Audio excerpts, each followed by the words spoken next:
love to create, and it kind of doesn't really matter what the modality is. I just get a lot of fulfillment out of making things and creating new things. When I started quilting, I spent a lot of time with graph paper. So I would want to make something, and I would get out my graph paper, and I would draw out a quilt and sketch things in, and then I would decide, okay, color placement, how do you figure that all out? And then there's colored pencils, and I'd start coloring, and I don't like that color there, I want to move it. Well, I just colored it all, draw it again, or would make photocopies of what I've drawn, and then try coloring it a couple different times. And I'm just super visual, and so it was really difficult for me sometimes to imagine things. I wanted to see the placement, I wanted to see everything laid out, and that was a struggle. And I spent a lot of time doodling on paper, and there's got to be an easier way. I wish I could do this on the computer. And I knew how to, I could figure out how I could do squares on the computer, but those half square triangles, how do you draw a triangle, and how do you, just angles and all that stuff. So my aunt is Bonnie Olavison, that used to design fabric with her daughter Camille. So a lot of you know Bonnie and Camille, but so I finally called Bonnie when I said, Bonnie, there's got to be an easier way. I know you guys did this on the computer. Please help me. And so she kind of pointed me in the direction of this electric quilt software. They call it EQ8. So they're on version 8 now. I meant to look up to see how much it costs currently, and I forgot to do that last night. But you can order it online. You can order it on their website. There's several different places that offer it. It's just a software download that you can download onto your computer. It does come, I think I actually bought discs with it, but they have a really good beginner's guide that comes with it. And these are like the lessons for the beginners. And honestly, I took a lot of what I'm doing for the class today right out of this book. But it'll literally walk you through step by step by step.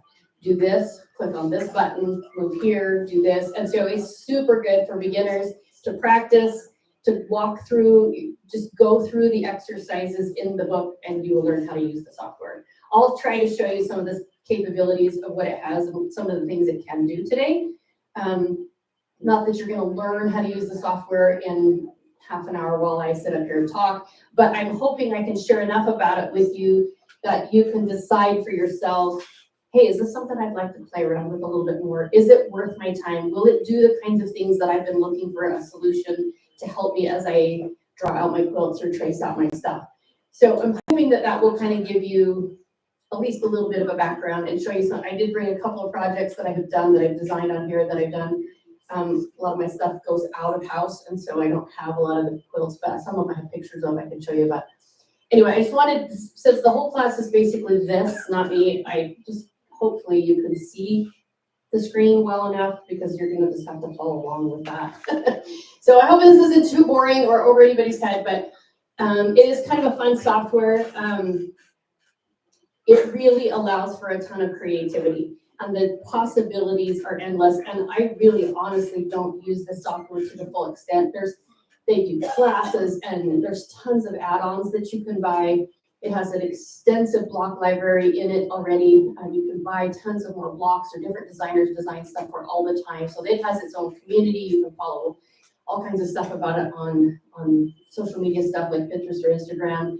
They have Facebook pages. There's a ton of classes that you can take. There's a lot of resources if you really want to get into it. But even if you really only use some of the basic stuff to kind of help you with your quilting, I feel like it's been worth it for me. So on this main screen on the left here, this is kind of your getting started screen, where you can choose to design a quilt from scratch here on this black and white line. If I point to stuff, can you see it on there? Okay, very good. Okay.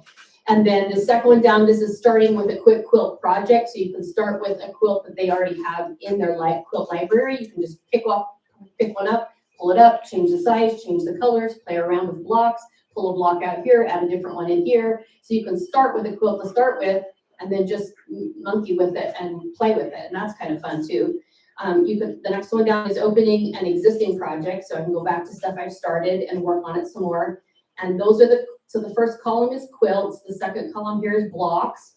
So you can actually design a block from scratch. So when I know, a lot of times I'll look in a magazine, or I find something online and I'm like, oh, I really like this quilt. I can literally sit sit down with a lot of them and monkey around and actually design it myself. But some of the blocks I have to draw out myself. So you can design a block from scratch, or you can search for block patterns. So either one of those options give you that. And then there's options here with fabrics. We'll go to those a little bit later. And then this learn button on the left, the second one down here, there's articles, there's lessons, there's video tutorials, quilt start guide, there's classes, all kinds of reference materials. So you can literally learn a lot right in the software when you're using it. So I think that's pretty good. The other two are just kind of contact and product information. So to get started here, we're going to start and do design a quilt from scratch and kind of show you how that works. Let's see, I had something open here. Before you get too far, Yeah. Is it for Apple format as well as PC? Yes, this is I'm on a Mac right now, but Okay. they make it for both. Yeah, you just decide which one you want and they just download the other one. Yeah, good question. Yeah, and holler, because I have to have my computer glasses on, so you guys are all blurry, but I can see my screen. So holler if you have questions, just jump in whenever. Otherwise I'll just keep yammering. So across the top here, we have new quilt, and we have a layout, a borders, a design, and then an ability to print your pattern or your project out. So with the new quilts, you have a horizontal layout, which is just your typical grid of squares. This one gives you on point options. So if you want to build a quilt with the blocks all on point. So this on point is all four sides of these squares are equal. Or the variable on point, they're not equal on length on sides, so it creates diamonds. There's baby blocks, which is a 3D type of situation, and then 3D situation with variable sides. You can do horizontal strip quilts, vertical strip quilts, one patches, lots of different options with them. And then there's a custom set where this would be more like if you're gonna do a sampler quilt. I was thinking of some of the ones that some of the quilts that Leon showed yesterday, where you have blocks of all different sizes, and they're kind of just like a sampler where you got little blocks and big blocks, and they're all kind of just patchworked in everywhere as opposed to rows.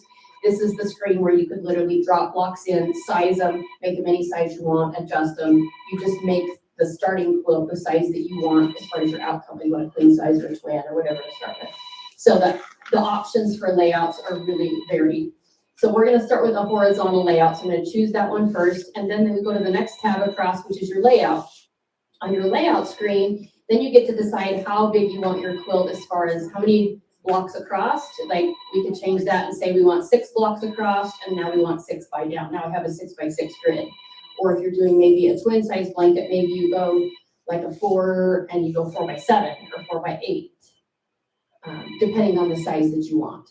As I adjust these numbers here, if you notice right here at the top, at a 5 by 8, right now the block width is set up right here is a 9 by 9, is the block size. That gives me a finished center of my quilt here at 45 by 72 inches. And so if I go back to a 4 by 4, that instantly changes that now. Oops, a 4 by 4, then I'm a 36 by 36 inch square. Yeah. So if you create a quilt, since we were talking about minis yesterday, Uh-huh. can you take that and shrink it down so it can be minis? Oh, it's so Yes, and it'll do all the math for you, and then it'll tell you exactly what size to cut every little piece. Yeah, it's awesome. And it includes your seat allowance. Yes. So what I do is I design everything on finished sizes, but then when it tells you, when you're trying to figure out your fabric allowance, it'll tell you exactly like how much fabric you need for each color that you put in your quilt or each fabric piece you put in.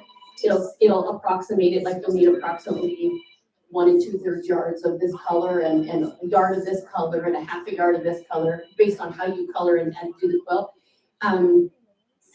But yeah, it'll set all that stuff up for you. It's pretty cool. It is fun. The capabilities are really cool. And then if you say, oh, well, I decided I want sashing, you can do this. If you keep the height and width equal, you can just say, I want to add sashing, and like how wide do you want it? I want it 2 inches, I want it 1 inch. So automatically can add your sashing in. If you take that number off, you can say, I just want horizontal sashing, or maybe you just want vertical sashing, depending on the layout of what you want. So that's really fun. And just like a little click of the button and boom, boom, boom, things are changed so fast that I didn't have to draw on the graph paper, which is so fun. So this screen just is basically your layout. That's going to tell you, you got an idea of how big your quilt is working from these numbers. You got how many blocks you want. See, I can go with this one is 6 by 6. And after that, then the next step is to go to borders, and you just kind of work your way across these tabs across the top. The next station is gonna be borders. So you have, right now you can set it with one border. And sometimes, because I'm so visual, if I don't have borders on a quilt, I want to see what it looks like with my binding, so I'll leave a little skinny border as far as the computer goes, so I can see, like, do I like a dark binding? Do I want something that blends in? It won't really be a border on my quilt, but visually it gives me an idea what it looks like with some of the bindings. Sometimes you can just leave a skinny border like this around the outside and call it, in my head, I look at it as my binding, but you can do whatever you want there.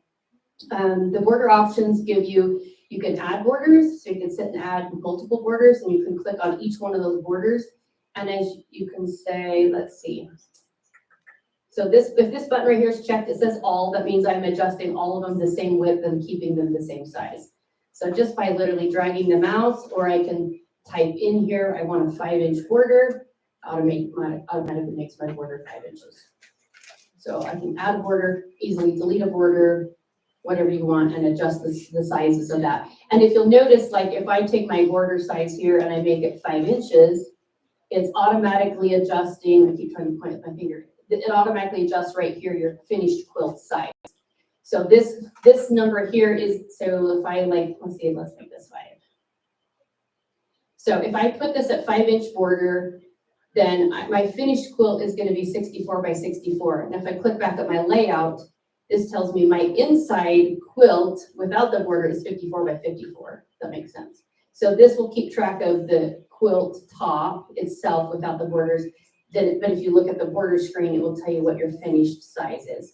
So that gives you a lot of room and latitude as you play with what's my plan for how big this quilt is. Yeah. So is there a huge learning curve on learning this program, or is it like if you sat down and just go through this book and it'll literally walk you through everything I'm just doing? And it's just a matter of playing, but it's fun because you can sit and play with this and you walk through the chapters.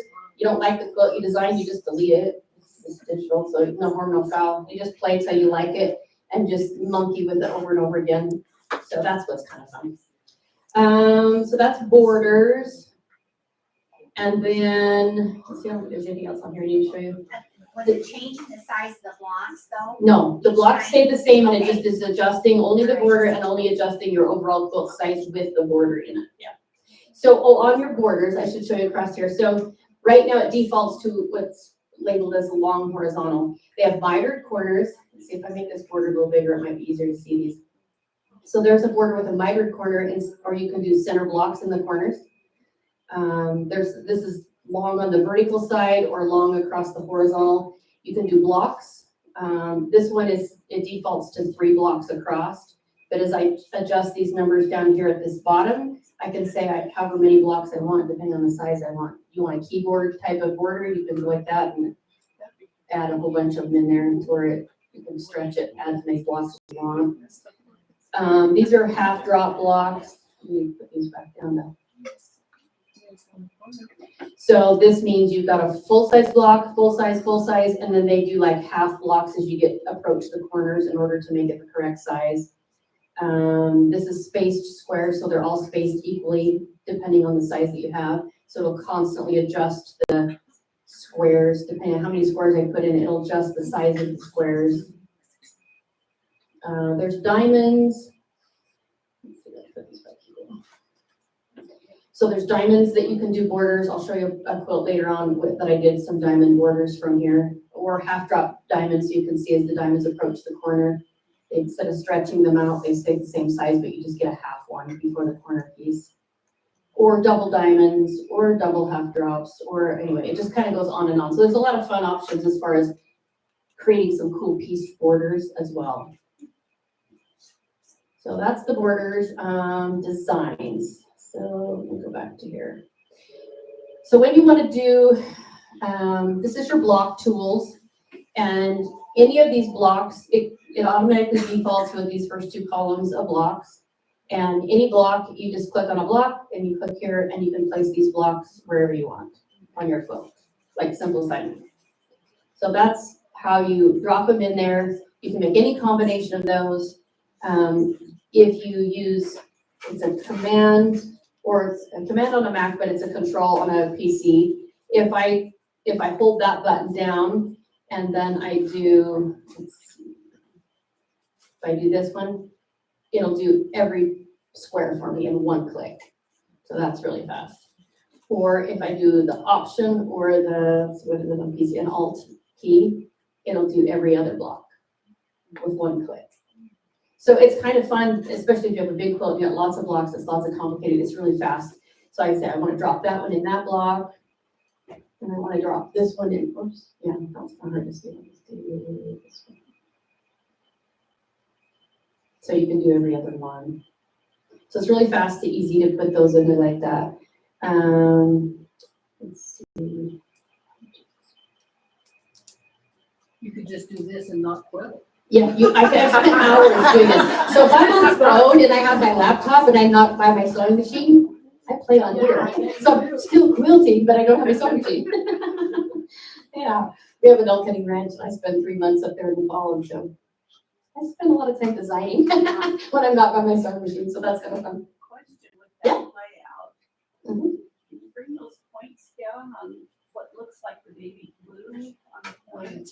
That's just how that block's designed, but you can change and do, you could design your own block so that it wouldn't be like cut off, if that's what you mean, where the length is cut off on the edges. Yeah, that's just how that block is designed, so I just default dropped it in there. But yeah, you could adjust, you could click and edit that. Yeah. No, that wasn't going up. Yeah. Turning this into here. Yeah, you could do that. You have to just edit the block itself and make some new changes. So you can also like erase, this erase button erases a block, which you don't really have to do. That just takes it away. Because if I want to set any block, I just click and it just covers up what was already there. So I don't necessarily have to erase anything. I can just drop something in. If that makes any sense. So that's the erase button. A rotate block, this rotate button is kind of fun. So you can put a directional block like this, click the rotate button, and it automatically just rotates your block around. So you have options to do that. There's, let's see, this one, this will show you a flip. The flip button will allow you to flip directions, so it'll flip your block and mirror it back and forth. This one, show you this one. So the symmetry block is kind of fun. So you can fill it with a block, and this works best with blocks that are asymmetrical. You won't notice anything turning on a block that's equal on all four sides. But the symmetry button is fun. You click it, and it automatically just randomly rotates every block on the grid. It's fun to do with half square triangles because there's 1,000 ways to set half square triangles. So it just flips you through lots of different options, and all it's doing is systematically rotating the blocks in a different setting.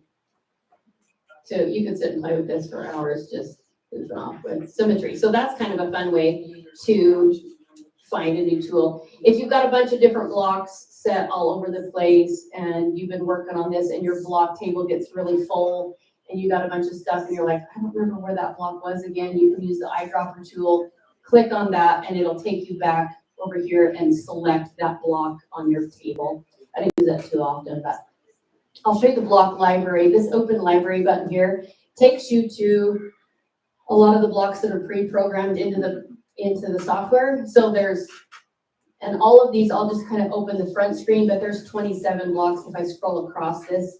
These are antique mosaic blocks according to the theme that the folder that they're in. There's baskets, so there's lots and lots of basket choices. They have chains, they have classics, diamonds and squares, Dresden fan blades, petals. I mean, it just kind of goes on. There's Drunkard's Path, lots and lots of different options with that one. 8-pointed stars, feather stars. I mean, it's just, the blocks are endless. And like I said, you can buy add-on packs with lots and lots of blocks that other designers have designed to add on here. So that's kind of fun too. But is this the basic 4.8 or the 8 version? This is EQ8. I haven't bought anything extra. This is all the stuff that comes in the actual software. So it's not something that you feel like, oh, I have to buy it now. Now they're trying to get me to buy a whole bunch of add-ons. I'm just saying that the creativity is endless if you want to go into it, but there is a lot loaded in the basic package. You don't have to feel like you're buying a somewhat slimmed down version of software that now, in order to really use it, you got to add on all this other stuff because you really don't. So we've been talking Lone Stars today. Here's a ton of different ideas on Lone Star designs. anyway, they just kind of go on. And then there's contemporary piece blocks, which are more, different styles. I mean, it just, we could be here all day. And then they have foundation paper piece blocks. So there's paper piece alphabets, there's animals, there's balloons, kites, beach stuff, birds, all kinds of different things, double wedding rings, paper piece. Does it read out the template? Yes, it does. It'll print out the templates. You can print out the designs in a template format or in paper piecing format. So with the lines on it where you stitch and flip it and then tear the papers off, all that, yeah. You can do it either way. Most of these blocks can go either direction. So those are paper piece blocks. They have classic applique blocks. So there's everything from, flowers, artwork, design, roses. I mean, it just goes on and on. So it's fun to just sit and play because there's so many design options. Different kinds of motifs that you can applique on stencils, border blocks. Let's see, what are these? These are different ideas for borders that you could use in corner spots. Yeah. Will that bring it up so that you can print the pattern of Yes. the applique, right? Yes, it will. It'll print it. You print up the applique pattern, whatever you pick, you can size it what you want, print it out, and you got your thing to trace right there. So it's like having thousands of patterns in one thing. Different kinds of sashing that you could do, strips, borders, whatever.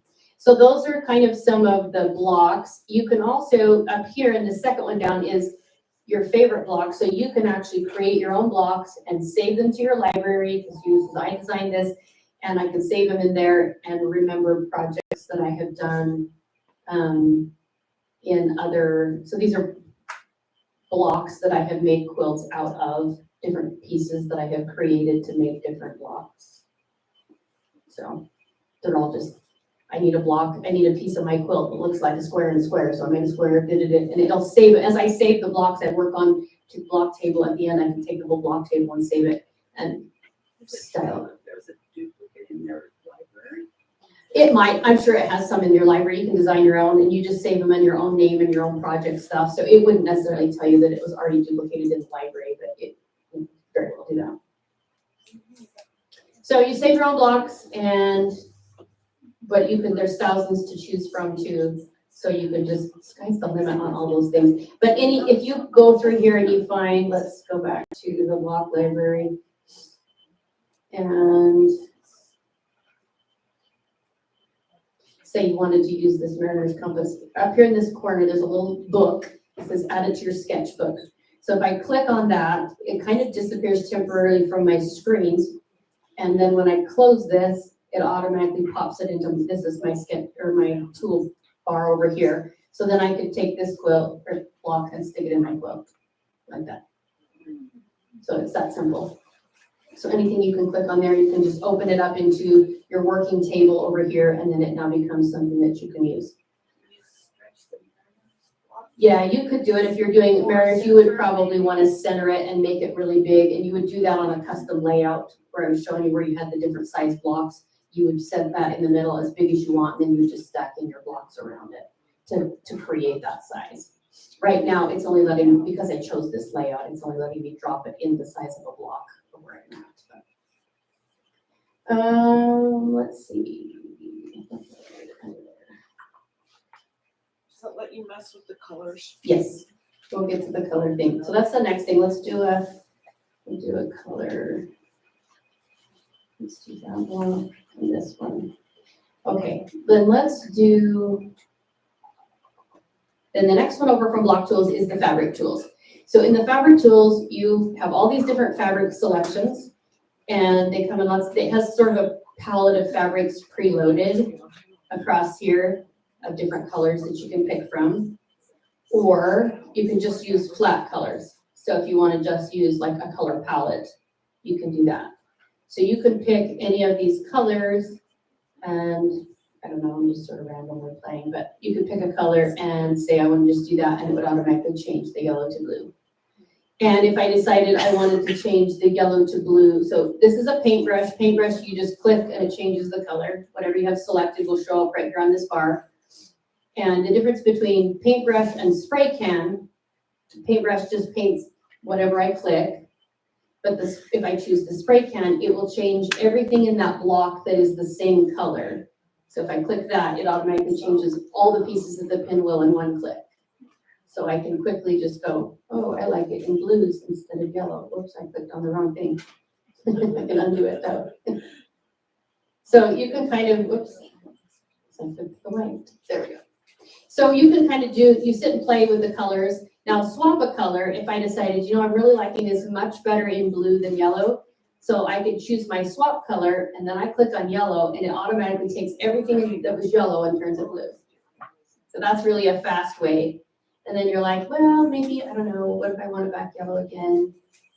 You know, I could change it to go back and find a yellow and say it's all back yellow again. So it's really fast and easy to play with color. And if you've done a lot of quilting, you'll know that color placement is humongous in some designs as far as making them look. You could have two blocks side by side. But one of Leanne's quilts was like that yesterday. I just could not believe it was the same block. One had a dark background, one had a light background. I'm like, oh gosh, that is the same block. It doesn't even look like the same block. I couldn't believe it. It's just crazy how color placement really plays. And so there's some examples I'll show you as I have some examples of quilts that I've done, designed, and then colored a whole bunch of different ways. And as I click through the different colors, you'll be able to see some good examples of how coloring really can play a big part in that. If you're going along and you've tried a whole bunch of different colors, and maybe we've tried a bunch and it's like, I can't remember what that blue one was. And it's not up here in my color selector palette anymore. I can choose my eyedropper tool, go over here to my quilt, say, what was that light blue? If I click on it, it instantly takes me to that light blue in the palette. And I'm back on that square again, so I know I've got the right shade or the right hue of what I've tried to do before in the past. So you can sit and play with that. Fussy cut is an interesting thing. I'm going to show you the fabric library first, and I'll come back and show you that one. Rotate fabric just randomly rotates into a whole bunch of, or the randomized one. You could just click and it'll throw 1,000 different random colors together. Some I like and some are like, you know. So if you're really hurting for some ideas and you can't think of something on your own, you might get some inspiration or you might just get grossed out by the randomizer. But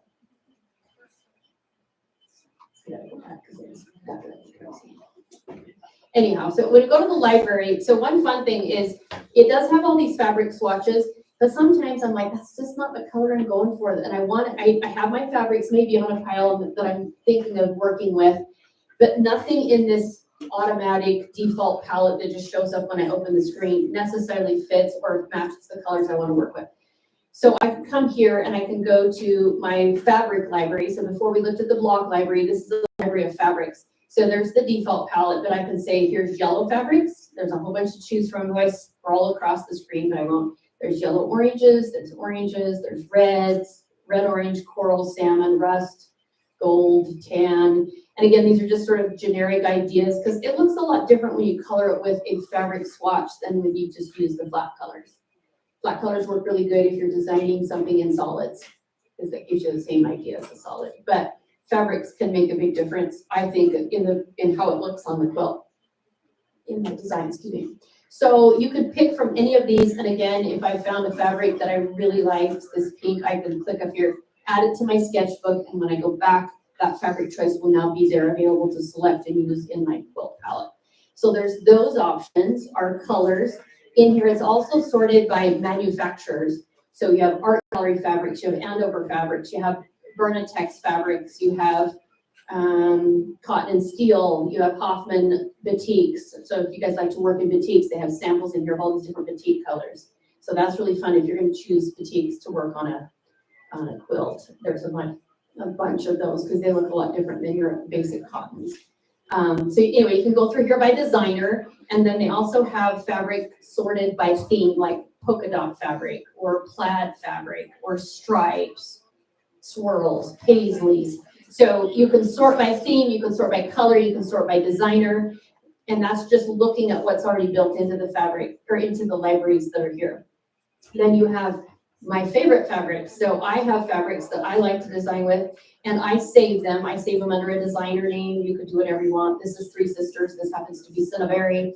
and you can download these swatches of fabric. So there's a couple of different ways to get your own fabric into the library. You can use your home scanner, and if I have fabric here and I can't find swatches of it, I can literally lay that fabric on my scanner at home, scan it as a JPEG image, and then you upload the JPEG right into the program, and you've got your fabric that you're working with to plug into your design. Like, how cool is that, as far as being able to customize it?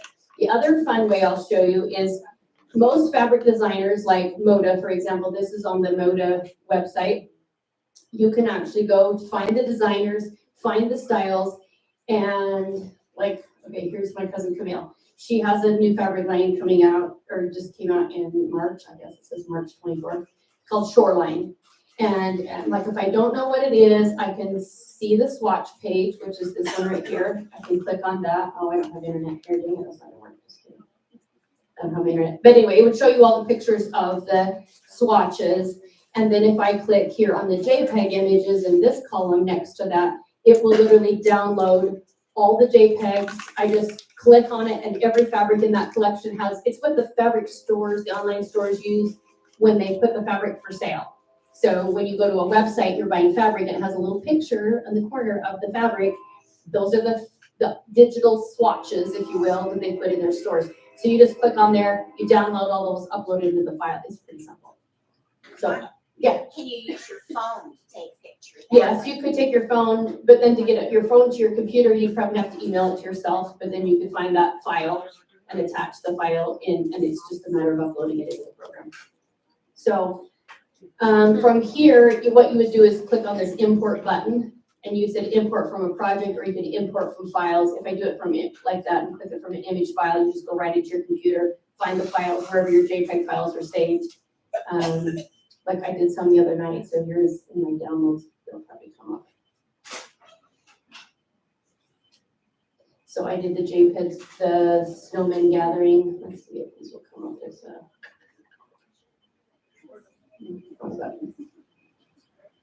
so these were the snowman gatherings by Primitive Gatherings. So just to practice, I downloaded all of these.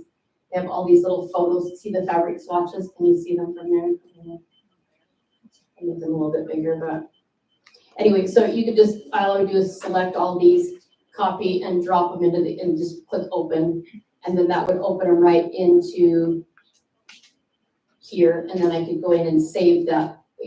I'd be a library. I could find it, name it, all that stuff. So that's two fun ways. You can download the fabric swatches or literally use your scanner if you can't find it handy. Sometimes it's just as fast to scan your own fabric and that way. So, Yeah. can you find pretty much any fabric that's on the internet then? Mm-hmm. Yeah, most of the time you just have to go to the manufacturer's website and find where they have downloads, or find out where they have fabric swatches, or, you know, cut and paste something. You just basically have to have a JPEG picture of the fabric, and you can drop it in there. So if I go to, let's see, in my favorite fabrics, which one was I gonna show you? I have notes, but then I talk so much, I don't even know where another notes are. So let's see, if I go to Corey Yoder, I like her fabric a lot. And if I go to Lulu Lane, this fabric right here, I'm gonna show you with the fussy cutting. So I'm gonna add this one to my sketchbook. And then we're gonna close, and I'm gonna go back to fabric tools, paintbrush, there we go. And so from colors, I'm gonna go to fabrics, and now all the stuff I've just been clicking on, if I go to the end here, here's that pink one I clicked on and added to my sketchbook. And then here's this Corey Yoder fabric. I'm gonna select this one, and I'm gonna stick it in like a corner of the star here, and I'll show you with the zoom. I click on a plus button right here. If I just drag a square around that, it'll drag it up big to where I can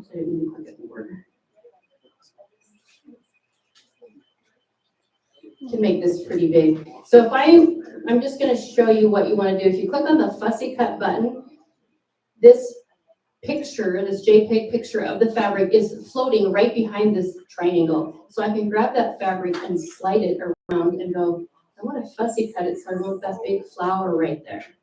So if you had a design or in the center where you wanted your flower centered and you wanted to see what it looked like with a particular piece of your fabric actually fussy cut into that piece, you can even take your fabric swatch and just move it around so you're like, no, I like the yellow beans. So that's kind of fun that you even have that ability to play around with what you're looking at when you do that. Does that make sense? So that's kind of the fun with the fabric tools.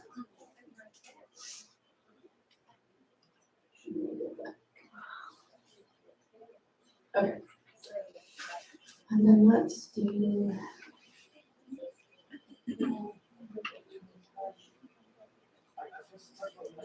Okay.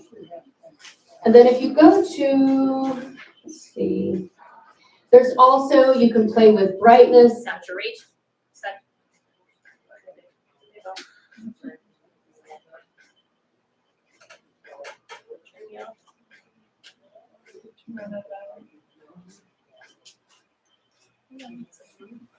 Your battery died.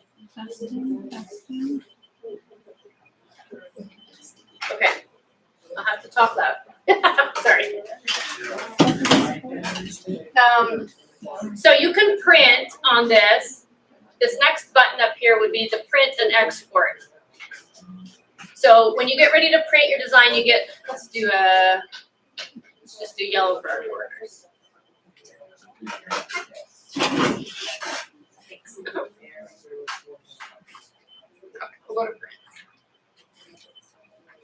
So you can print a picture of the whole quilt. This isn't really a very big picture, but the one thing you want to do always is do your print preview. So it will bring up a picture of what it looks like printed. You can name your project. Right now this just says unnamed because I haven't changed the name. So it'll print the name, whatever you do. It shows the overall size, that this one's 65 by 65 inches. And then it shows you a picture. So if you're making a pattern, this could be like the cover picture, or if you're going to print all these instructions out for yourself, you can remember what project it is and what it is that you're working on. So I always like, before I print it, I always do the print preview to make sure that it prints like I want to. These options here, you can print it like without the black outlines. I'll preview that again. See how there's no lines between the blocks. So you can decide if you want it printed with or without all the block lines in it. So there's different options for printing. Up here under edit, the name would be where you would actually put in the name of the block or the quilt that you want to call it, whatever you want to call that. Should get my voice back, thanks.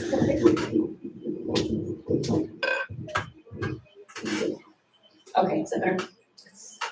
And let's see, so the next one that is super fun that you asked about was yardage. So if I click on this yardage button, it automatically gives me the option to tell me how wide the fabric is. Most fabric, it defaults to 44 to 45 inches or 40 to 42 usable inches. So I just leave it on that default.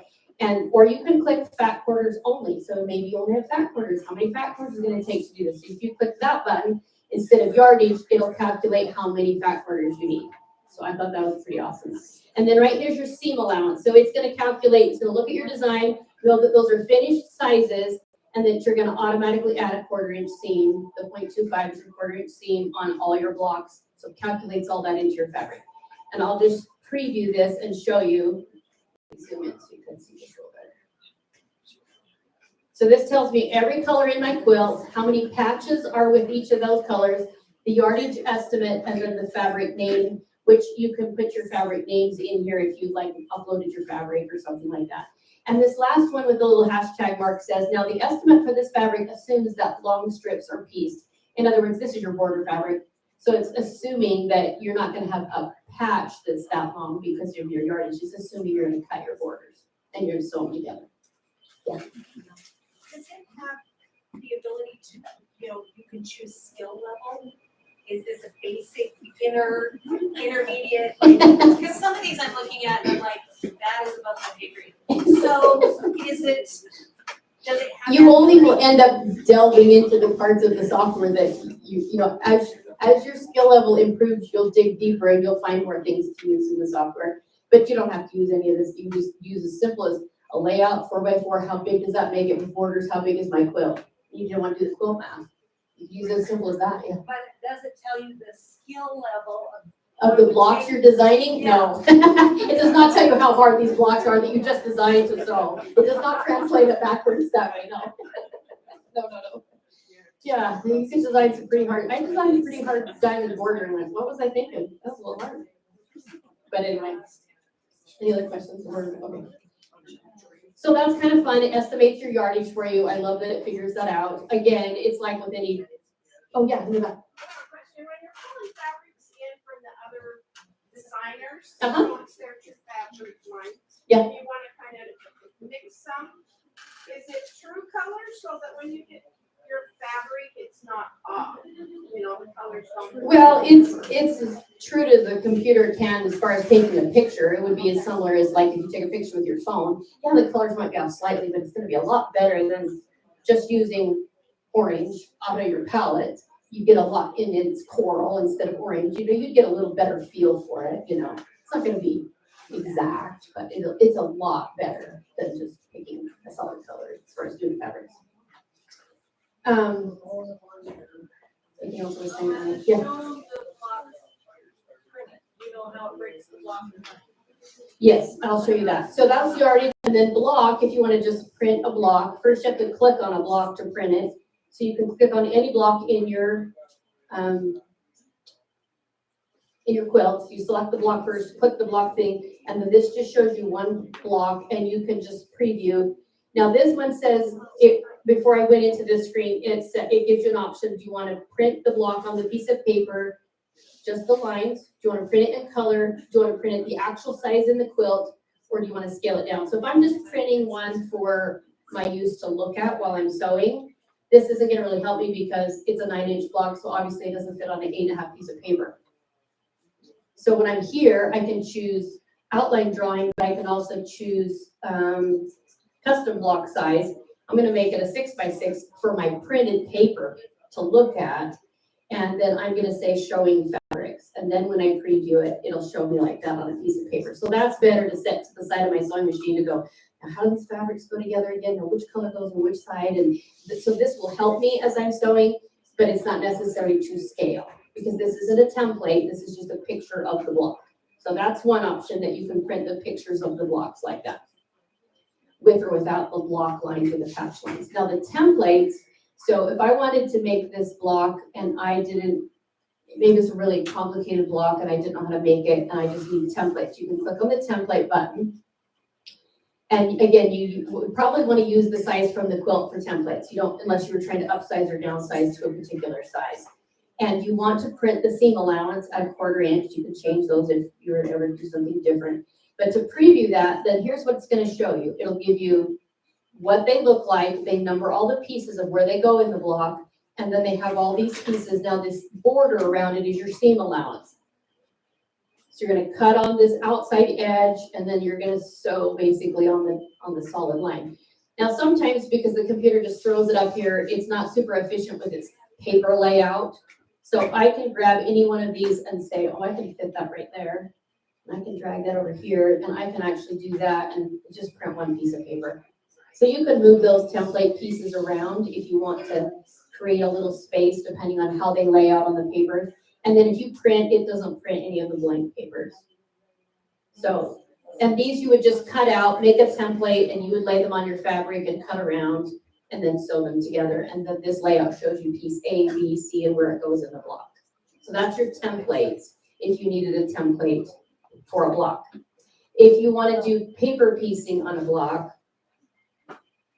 you click on the foundation and this will do it in sections. So you would sew the red section together, you'd sew the purple section together, the green section, and then the yellow, and then sew the different colors together.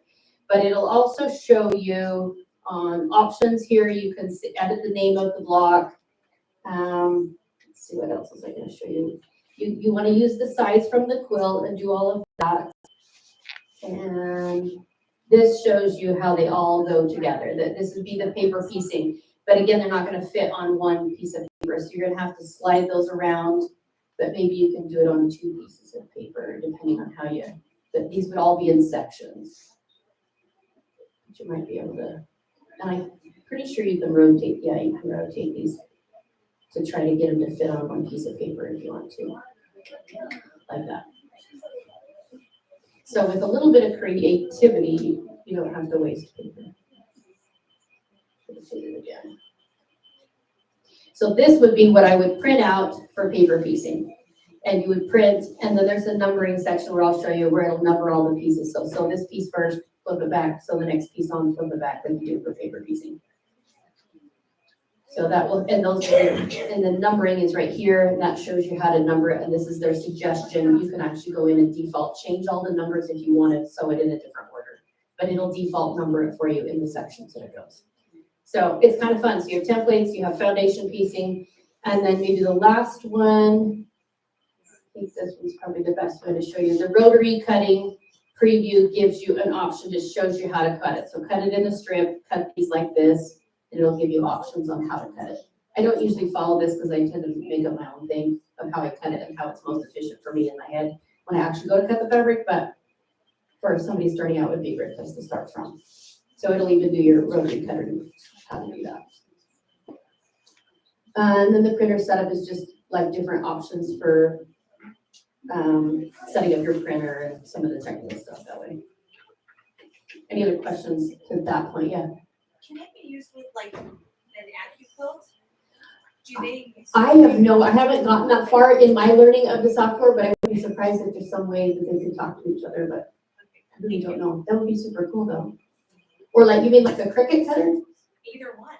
AccuQuilt, you'd have to have the right die. I don't know how it would work with AccuQuilt, but with the Cricut, where it's programmable, there might be some possibilities of designing something here, like a template or a something like that you could then send somehow.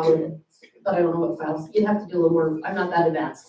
See, if I want to get into that, you could learn, and eventually you would just, the software would just expand, so you could learn. Yeah, go ahead. Can you use it on two computers, like your laptop and your desktop? Or is it only? I don't know if it will allow you multiple licensing, like if you can download it on more than one computer or not. Because I only just used my one, so I haven't explored that option yet. I guess I can answer that one, sorry. Oh, and when you do foundation paper piecing, when you do that, it'll automatically mirror your blocks. So if you've done much foundation paper piecing, you know that everything has to be backwards unless it's a symmetrical block where it doesn't necessarily matter. But it will mirror that for you, automatically numbers it. Okay, I think we covered all that stuff. Oh, exporting. Let's see, that's the print options, the export buttons up here. You can export an image. So like you take this finished picture, just like we printed a picture of the whole quilt, we could export this as a JPEG out into a computer file and save it. So if you need to send a picture of a quilt to somebody, I was designing a quilt for my cousin, so I would design things, export the picture as a JPEG, email him the JPEG and say, this is what I've designed so far, you like it, and then we would go through changes from there. If that makes sense. Sections, that would be just, you could actually just select a section of it to save as a picture. I don't know how many times you'd ever do that. And then they have a Facebook thing where you can literally export what you've designed to Facebook and upload it to your Facebook page or to their page and share it and all that kind of stuff. I've never done that. Okay, so that's the basics of actually designing a quilt. Over here on the right, we have the quilt work table, which is where we've been. They have a block work table where you design blocks. And we're going to start with a new block and we're going to do pieced. And right up here is where you set the size of your block. So right now it's set at a 6x6. You have snaps, which are all these little polka dots. So when you draw lines, it hooks one end of the line to a dot and drags it and drops it to another dot. And that's these two buttons right here. This snaps to the grid layout, and this other one snaps to the edges. And if you highlight this third one here, then it would snap to other lines that you've drawn within the block.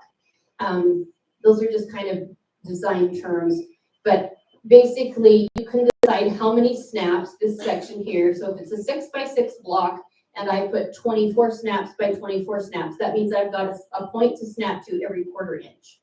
So there's 4, because 6 times 4 is 24. So I have 4 snaps or an ability to hook a line onto a spot every quarter inch of block. And that's good for me to keep it in quarters, but sometimes depending on what you're drawing, you might want something different. So this is graph paper cells. So you can say, I want to see a grid, and it just puts a basic guideline. This is not part of your design, this crisscross. I did it, it's set up to be 2 by 2, but you could say I want 4 by 4. And then you've got, there we go, 4 by 4 grid. So it just kind of gives you reference points. The 2 by 2 helps if you're trying to find the center of your block. So if you want to draw something from the center, having it on 2 by 2 is helpful because I know right there is the center. And I don't have to count, I don't have to figure out, where's my middle point.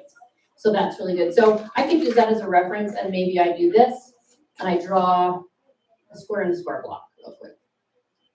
I just have to click, click, click, and now I've done a square. Now you can make a block, you can color the block, just like we did with the other one. So I can pick a fabric for that, I can pick a fabric for the outside edges, and then there's my block. And I can say, save it to, if I click this plus book over here, that saves it to my sketchbook. And now that little block would colored that way would be available in my quilt to be able to drop it in there somewhere. If I wanted to do some more drawing, I could come back here. I can draw like this, a line this way, draw a line this way. And then maybe I don't want it in the middle. I mean, I can go back to my color. I can color this now in different ways. I'm just randomly clicking on things, these look good, but so you can go like that, color it, and say, yeah, maybe I want the center to be the same, go back to the drawing board. You can pick certain sections of the line. So anytime, like I want to pick this line between here and here, between those segments, I click on it, and I push delete, and then I can absolutely just take lines away in different segments and say, never mind, I don't like that. Now I want to go back, and now I have a center. If I don't like that, I want to go back to yellow, but that gives me a basic outline of my block. And any of these color versions or variations, every time you're like, oh, I think I kind of like that, save it to your sketchbook. You come back and tweak it again, save it to your sketchbook. And you might save 10 different versions of that block till you get it all designed, and then you go back and you can look at all the different versions that you had and pick which version of it you liked the best, side by side, because you might play with it so much. Yes, you can draw arcs. I'll show you that. I'll show you how to do that one. And then, let's see. So you can pick a line, you can edit a line, you can do arcs. So let's just do. Show you faster, sorry.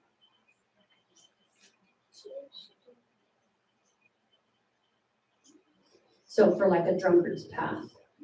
So this first grid I showed you, that's 2 by 2 in the middle here, that just is a reference point, that doesn't print. If you want to print a grid, say you wanted to do a 9 patch.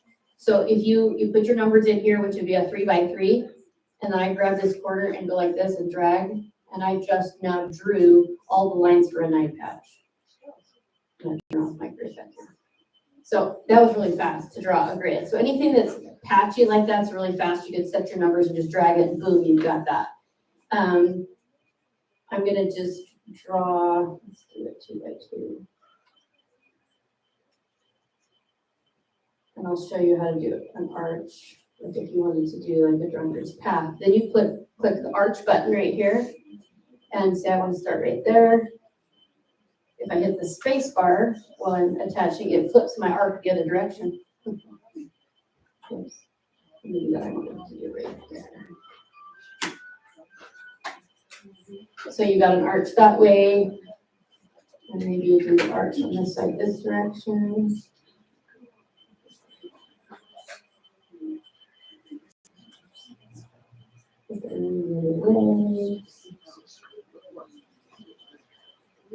Anyway, whatever you wanted to do with the drunkard's path, you could totally draw that, flip your arches, and do all that stuff too. So block designing is really fun.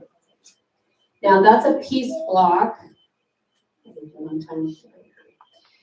You can also do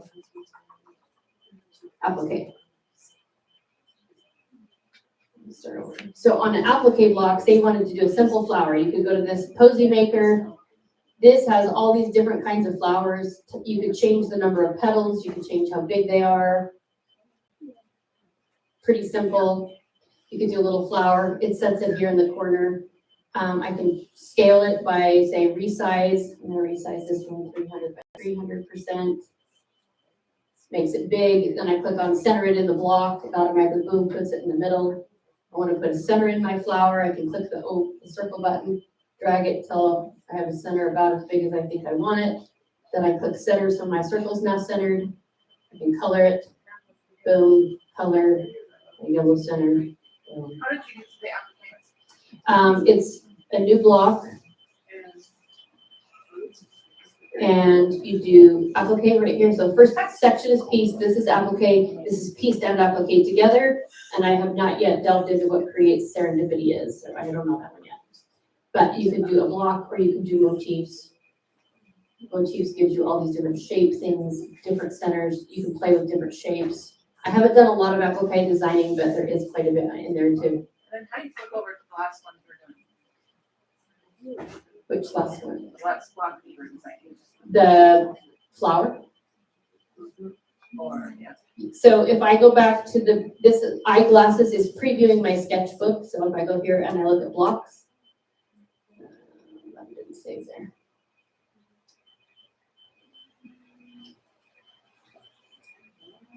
Yeah,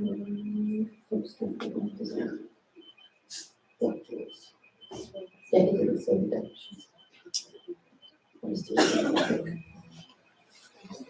Because you didn't save it to your sketchbook. Yeah, I didn't save it. in the Okay. sketchbook. So it doesn't save it, but I can just do it really fast.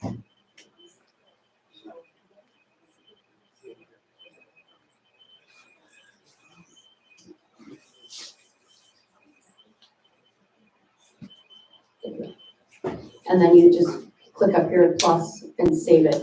And then it'll boot, and then it saves it to your sketchbook. So that's kind of a brief little synopsis. You can draw blocks, you can draw applique blocks. When we go back to your quilt table, now we have this going on. I'm gonna change my center blocks here. Let me do fabric. Let's do-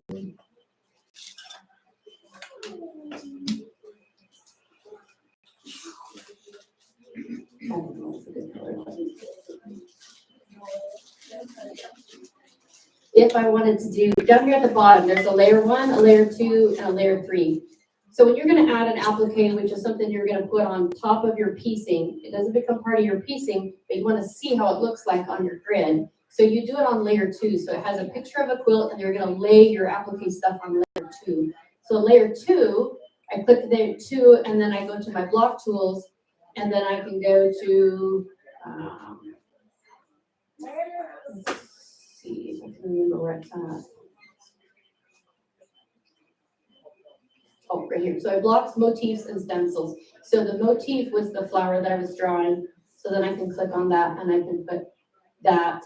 And then from here, I set it on the quilt. See, now it's just kind of floating around because it's not going to lock itself into a block spot because it's actually up on layer 2. But from here, I would have clicked the adjust button, click on the block, and here now I can make it big, I can make it small, I can adjust it, and I can say I want to fit it down because I want it to be centered in that little block. And I can move it with my arrow keys or I can move it with my mouse. And then I'm like, oh, that's really cute. I want to do that. I can copy it and I can paste it. And I can put another one right here and it's the exact same size. I have a question. Yeah. So is that what you could consider like a way to cut applique? Yeah, you would use it for, you design your applique motifs and then you could see how you would look on here because you wouldn't be part of that piece block you're sewing together. You would sew it on top of the block, so you put it in the layer that's on top of the quilt layer. If you had a hands-on one or one that you designed another way, could you? You can upload it in here, yep. JPEG? Yes, you can. You can upload it in here and then you can tweak it. You can actually upload a photograph and trace around the photograph and make your applique from the design that you uploaded.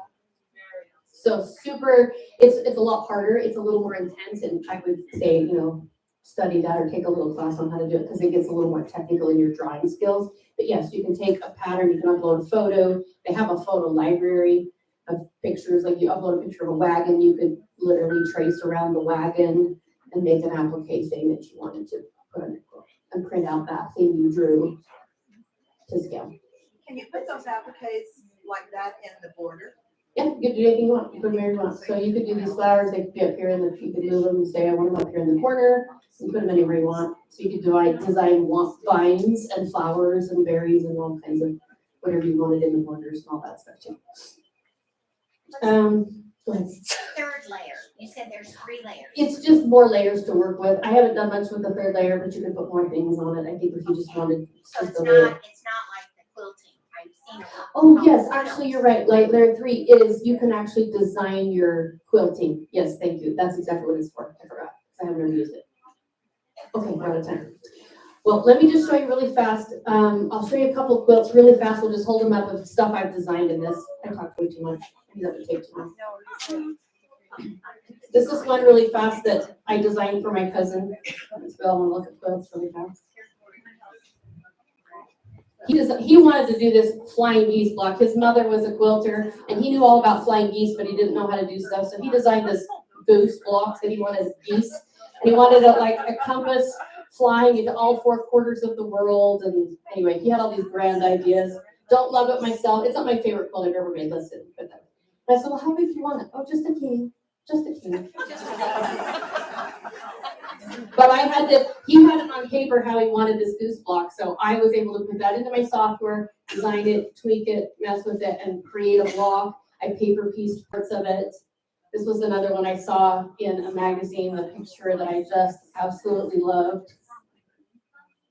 So I was able to figure out with my, we can't put blankets in. So to figure out the sashing and to figure out the angles, to figure out the stars as the thing came together, that was my log cabin, and that took a lot of tweaking. And a little bit of practice sewing, but but that was when I was able to design in the software and make it work. So that was kind of fun. That is one of my most favorite. Here's my complicated border that I didn't know what the heck I was doing. But it turned out so cute.